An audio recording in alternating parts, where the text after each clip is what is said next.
Good morning students. आज हम लोगों को क्वेश्चन है पुरातात्विक स्रोत किसे कहते हैं। ऐसा क्वेश्चन आता है। मैंने पहले की वीडियो में आप लोगों को साहित्यिक स्रोत किसे कहते हैं उसकी जानकारी दी थी और उसके बारे में बहुत अच्छे से बताया था।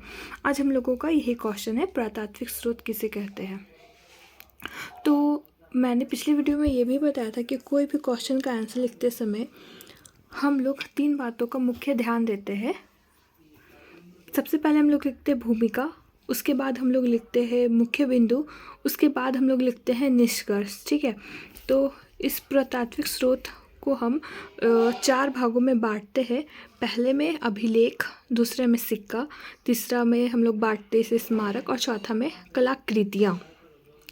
तो हम लोग जो उसको हम लोग इसके 4 भागों में जो बांटे हुए हैं उसमें से आप लोगों को स्पष्ट हो रहा होगा। तो सबसे पहले हमने बताया कि कोई भी क्वेश्चन का आंसर लिखते समय हम लोग भूमिका लिखते हैं। तो आइए देखते हैं भूमिका के बारे में हमने क्या लिखा है। भूमिका, पुरातात्विक स्रोत प्राचीन भारत के अध्ययन के लिए विशेष है। ठीक है, इतिहास के अध्ययन के लिए हमें विभिन्न स्रोतों से प्राप्त साक्ष्यों का अध्ययन करना होता है। इन स्रोतों में पुरातात्विक स्रोत मुख्य है क्योंकि यह अन्य स्रोतों की तुलना में प्रामाणिक होते हैं। ओके, ठीक है, आप लोगों को समझ में आ रहा होगा। जो पुरातात्विक स्रोत है वो और जो हम लोगों का स्रोत है उसके कंपैरिजन ये बहुत प्रामाणिक होता है। इसमें अंकित तिथियों, लेखों आदि की सत्यता विश्वसनीय होती है। इन स्रोतों में किसी प्रकार की हेर फेर करने की संभावनाएं बहुत ही कम होती है। इन स्रोतों के अंतर्गत मुख्यतः अभिलेख, सिक्के, स्मारक, भवन, मूर्तियाँ, ठीक है, तथा चित्रकला आती है। पुरातात्विक स्रोतों का अर्थ है पृथ्वी के अंदर प्राचीन काल से दबी हुई जो भी वस्तुएं थी उनके माध्यम से हमें इतिहास की जानकारी मिलती है। तो एक लाइन में हम लोग ये कह सकते हैं कि जो पृथ्वी के अंदर बहुत साल से जो दबी हुई जो चीज़ें थी उसके बारे में हमें जो जानकारी मिलती है उसे ही हम पुरातात्विक स्रोत कहते हैं। ओके स्टूडेंट्स, अब हम लोग नेक्स्ट देखेंगे अभिलेख।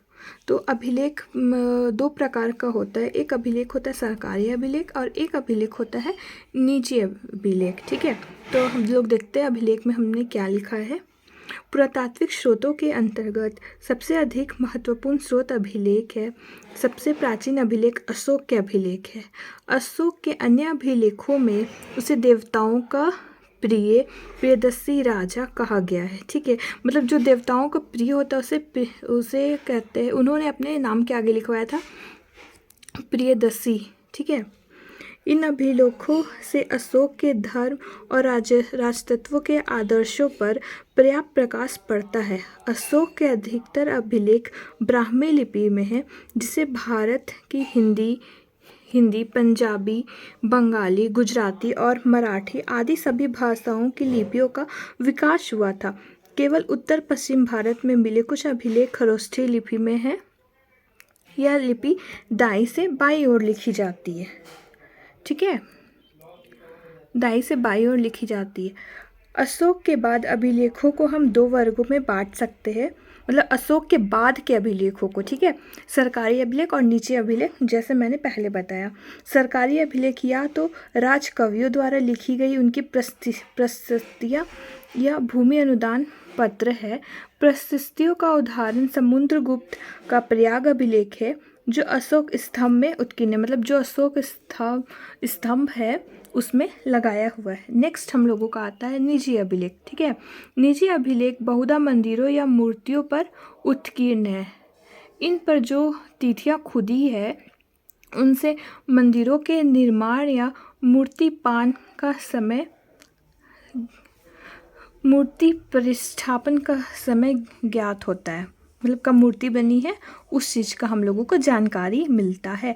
इस प्रकार इन अभिलेखों से मूर्ति कला और वास्तुकला के विकास पर प्रकाश पड़ता है और तत्कालिक धार्मिक दशा की जानकारी प्राप्त होती है। इन अभिलेखों में भाषाओं का विकास पर भी प्रकाश पड़ता है। निजी अभिलेखों से तत्कालिक राजनीतिक दशा का भी ज्ञात होता है, क्योंकि उसमें तत्कालिक शासकों का भी बहुधा उल्लेख होता है। नेक्स्ट स्टूडेंट, हम लोगों का नेक्स्ट टॉपिक जो था वो है सिक्के। सिक्के के बारे में हम लोग जानते हैं कि हमने सिक्के के बारे में क्या लिखा है। पुरातात्विक सामग्री में सिक्कों का भी स्थान बहुत महत्वपूर्ण है। भारत के प्राचीनतम सिक्के पर अनेक प्रकार के चिन्ह उत्कीर्ण हैं। उन पर किसी प्रकार का कोई भी लेख लिखा हुआ नहीं है। ये सिक्के आहत सिक्के कहलाते हैं।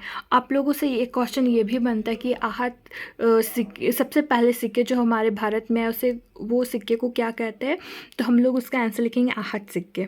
इन सिक्कों को राजाओं के अतिरिक्त व्यापारियों, व्यापारिक श्रेणियों और नगर नियमों ने भी चालू किया था।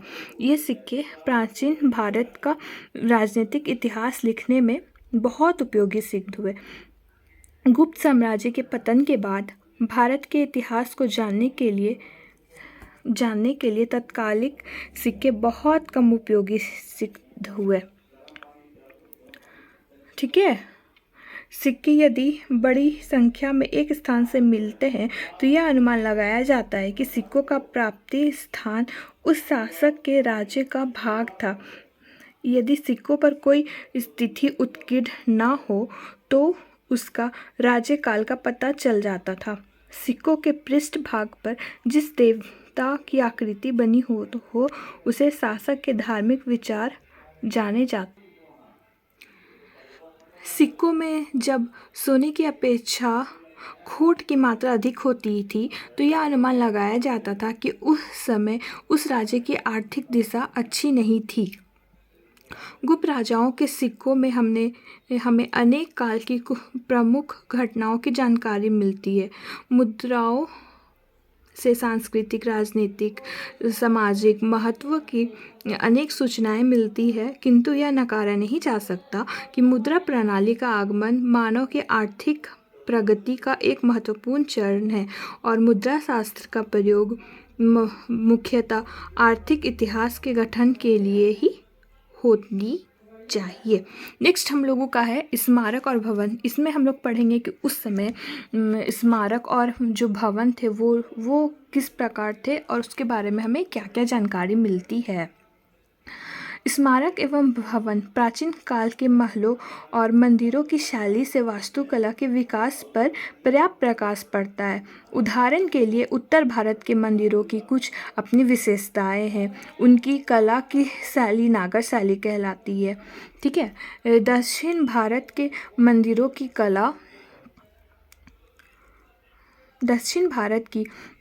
की कला द्रविड़ शैली कहलाती है।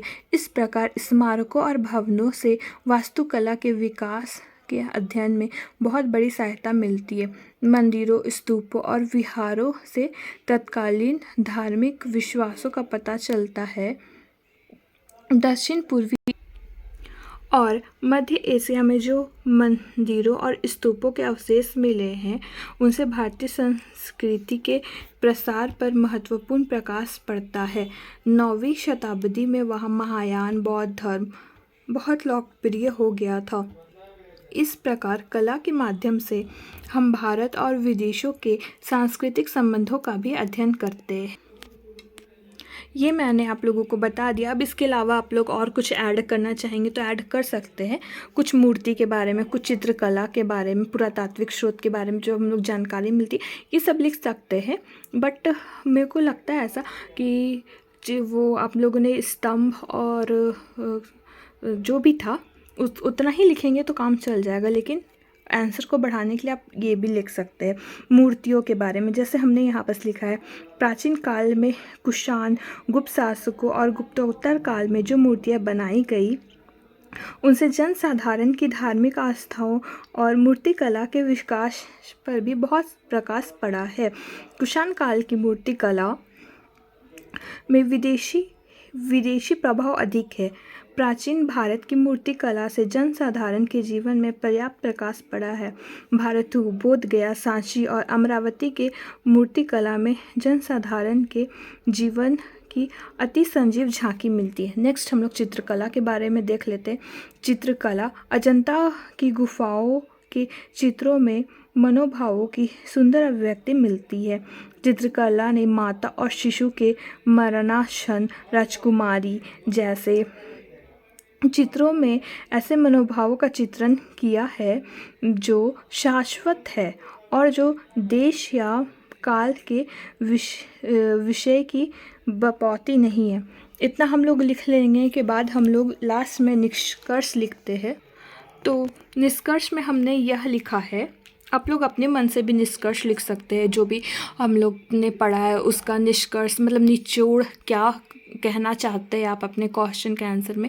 तो हमने यह लिखा है, अतः हम कह सकते हैं कि पुरातात्विक साक्ष्यों ने मानव की आर्थिक प्रगति के एक चरण पर भी महत्वपूर्ण प्रकाश डाला है।